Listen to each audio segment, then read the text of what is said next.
Republicans should be running for the hills this morning because the blue wave is building, my dear friend, Mr. Berman. Small businesses are suffering under the Donald Trump economy, and that is just the tip of the iceberg. Fox News hosts were shocked by an ADP private payrolls report that came out earlier this morning that missed the mark in a really unexpectedly horrific way. Economists were expecting private payrolls to increase by about 40,000 to show a recovering economy.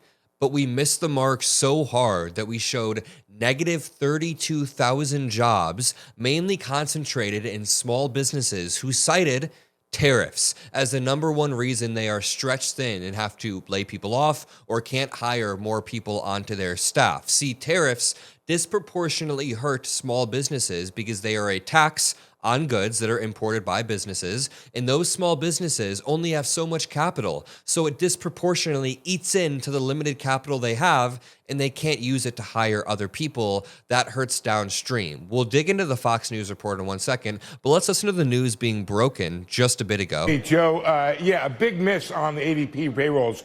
The private payroll company saying private payrolls shed 32,000 workers in November. That's the fourth negative number in the past 6 months for this series. Take a look here. The estimate was for 40,000, so the street was off on this one.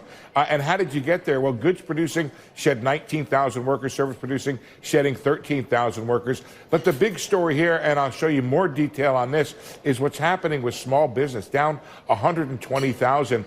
Not good. Keep in mind, we had a steady-handed recovery. The economy was nowhere near perfect when Biden left office, but inflation was lower on Biden's last day than it is now. You have to uniquely be trying to mess it up to increase inflation after it's going down. Trump administration officials struggled to spin this, but Trump himself has been posting over the past hour throughout these bad numbers, but about random BS. He said for years the Biden admin weaponized the justice system against their political opponents. This is just pure projection. You can say a lot of things about Joe Biden and his Attorney General Merrick Garland, but Merrick Garland was not weaponizing the DOJ. Merrick Garland was someone who was very boring in the way that he operated, for the better or for the worse. You can argue either. This is all just BS. Trump's talking about they will attack, rob, lie, cheat, destroy, and decimate anyone. I mean, this guy is just freaking out. He then said, such a terrific victory for Matt Van Epps and his wonderful family last night.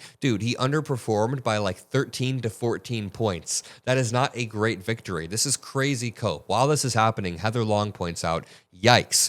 ADP employment report shows negative 32,000 jobs lost in November. Most industries were doing layoffs. The only ones still hiring are hospitality and healthcare. Look at employment by firm size. There is a K-shaped economy among firms, too. Larger companies are still hiring. Smaller firms are doing the layoffs. It's been a very tough year for small businesses due to tariffs and more selective spending from lower and middle class consumers. It's incredibly unfortunate. This all really disappoints me, but we warned that the effects of tariffs would be exactly this. Look at Howard Lutnick hopping on CNBC, smiling. Remember, CNBC just broke the bad news. They just broke the bad news that the economy is doing awfully.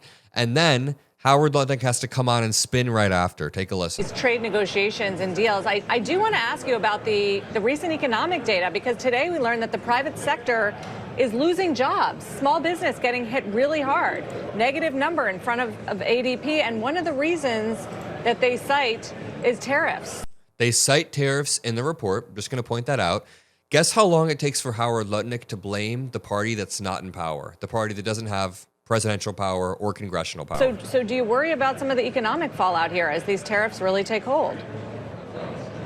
No, it's not tariffs. Remember, you had the Democratic shutdown, right? And what do you think happens to small business? The people who do business with the U.S. government, they know they're not getting paid, so they sort of slow down their projects. So you saw a little bit even of construction of small business down. So the Democratic shutdown hurt the numbers. And then remember, as you deport people, that's going to suppress private job numbers of small businesses.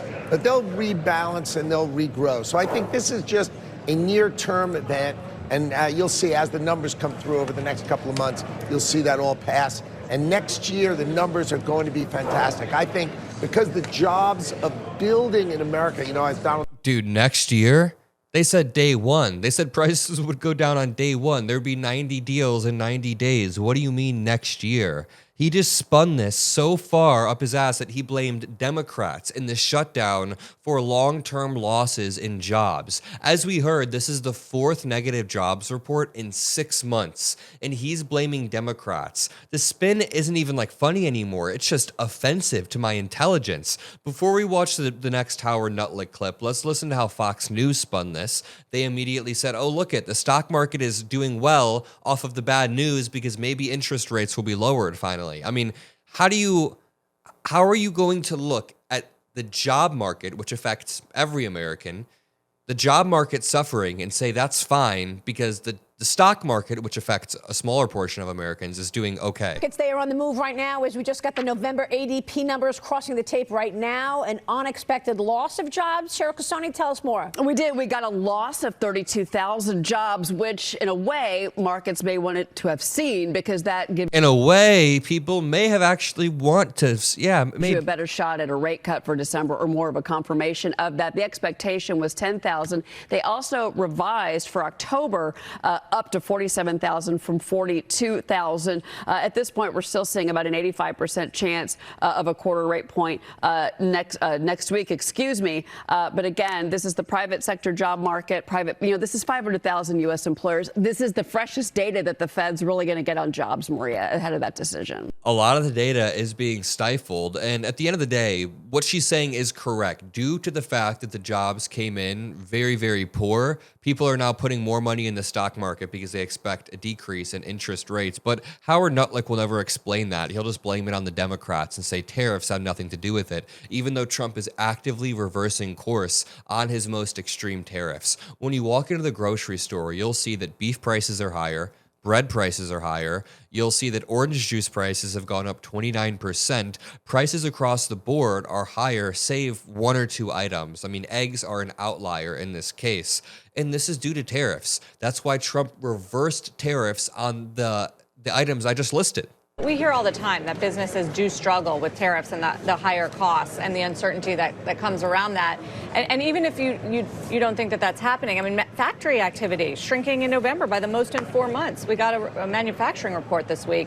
And in that survey, they did cite tariffs as a reason. I mean, yes, this was a sector that was supposed to be helped the most by what you're doing on the trade front. Yes. Look, tariffs, you're overstating. The fact is, we know, because we've studied it, that prices don't move unless tariffs are above 15%. They just don't move at all because the suppliers and the distributors eat the numbers, and that's why prices stay the same. You got inflation at the same levels, cut to below 3%. I mean, these are key numbers. You heard prices coming down, energy coming down. It's not tariffs. Is energy coming down? Electricity prices are skyrocketing. Simply a matter of there's idiosyncrasies in October with the shutdown. I think you'll see that pass. It's like this admin is full of cheap salesmen. Listen to how Harry Enten explains the blue wave we saw last night. It's pretty intense. Republicans should be running for the hills this morning because the blue wave is building, my dear friend, Mr. Berman. What are we talking about here? Well, Matt Van Epps, the Republican candidate, he won it by 9, but this is a district that Donald Trump won by 22 points, 15 points, 17 points. This is a 13-point gain for the Democrats in terms of the margin, and excuse time for Republicans is over because I hear all about these special elections. Oh, the turnout's so low. It's not representative of what happened in a midterm election. The turnout last night in Tennessee's 7th district was equal to the turnout in the 2022 midterm election. So the blue wave, it seems to be building right out of center of Tennessee. We need to continue to push every single day, and we will on the Adam Mockler Show. I love you all. Make sure you drop a like and subscribe below. It helps out each and every video, and I'll see you in the next one. Peace out.